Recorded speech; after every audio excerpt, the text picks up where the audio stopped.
Team India रे नियमित सुजोग मिलुनथिबा बेले विस्फोरक इनिंग्स खेलिले संजू सैमसन 7 छक्का सह हासिल कले अर्धशतक। संजू सैमसन को टीम इंडिया रे सुजोग देबाकू दाबी करि आसुचंती क्रिकेट प्रेमी। दल रे शामिल हेउथिले मध्ये चूड़ांत एकादश संजू को सुजोग मिलु नाही।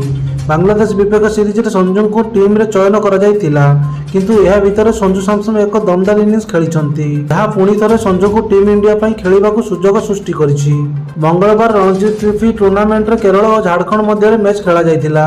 केरल प्रथम बैटिंग करी नियमित व्यवधान रे विकेट हराई संकट रे पड़िथिला। आउ एभଳି स्थळे केरल पई संकटमोचक साजी उभा होइतिले Sanju Samson. 108 bowler 72 run innings खेलिथिले संजू, जेउथिरे 4टी चौका और 7टी छक्का रहिथिला, अर्थात 58 रन बाउंड्री संग्रह करथिले संजू।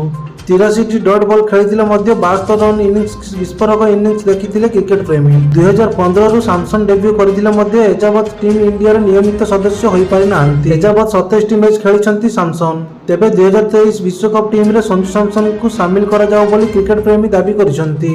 आउ एथिपई एबेठु विभिन्न दिनिकिया सीरीज रे संजू को चूड़ांत एकादशी स्थान मिलु बोली क्रिकेट प्रशंसक बीसीसीआई निकटरे दाबी रखिछंती।